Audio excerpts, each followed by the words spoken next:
Welcome back to Global with me, Tim Wilcox. Now, the Bollywood star Sanjay Dutt has been released from prison in the western Indian city of Pune.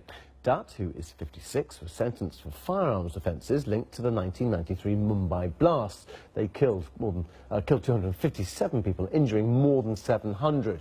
Well, Dutt was convicted of buying firearms from the bombers, but he said the weapons were needed to defend his family during Hindu-Muslim rioting. Sanjay Dutt spoke to journalists as he left prison and talked about how he felt to be a free man now.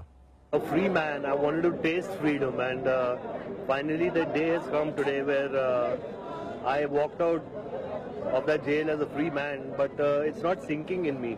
I feel that I'm on furlough or on payroll leave or something.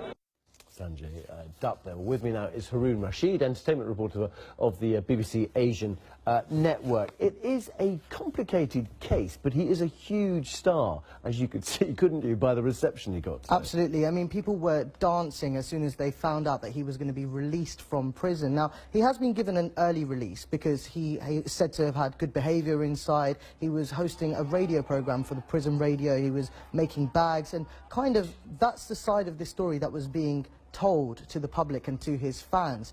He's an actor who comes from a film family as well. So his mother and father, both big superstars in the 50s, 60s and 70s. His mother and father both actually starred in Mother India, which was an Oscar-nominated film. And because his mother played Mother India, her children became India's children, in a sense. So it's acting royalty, but what is the connection then with the Mumbai bombers? Well, he says that he had to buy these arms because everybody at that time needed some sort of protection. That part of the story, till now, has not fully been revealed as to how he knew these people, what his connection with them was. But what he did is, in the 90s, Sanjay Dutt was known for playing gangster roles on screen. Films like Vastav and Kante and Khalnayak saw him being this lovable gangster who, underneath it all, was a good man with a really good righteous intention, and in the early noughties he went on to cement that with a film called Munna Bhai. I think that's probably the most loved role of his career, in that he plays a man who is a gangster, who lies to his father and pretends to be a doctor to be accepted by his father. And that was played by his real-life father. As you can see, there's a lot of parallels between what he was on screen and what people believed of him off-screen as well. How difficult is it for people to rehabilitate themselves? I mean, how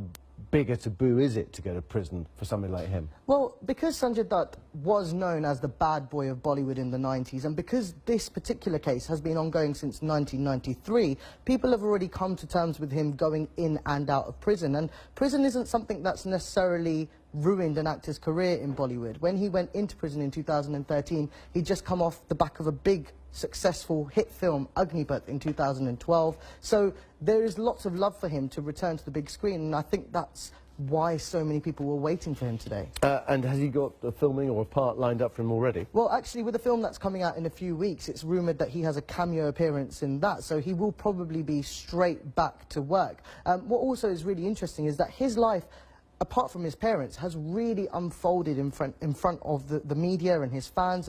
His first wife died of cancer in 1996 when he was in the middle of all this legal battle. And so he's really grown up in front of the cameras, and the Indian public feel a certain sympathy towards him. Right, Haroon Rashid, thank you very much indeed. You're watching Global. Just a reminder of that breaking news in the past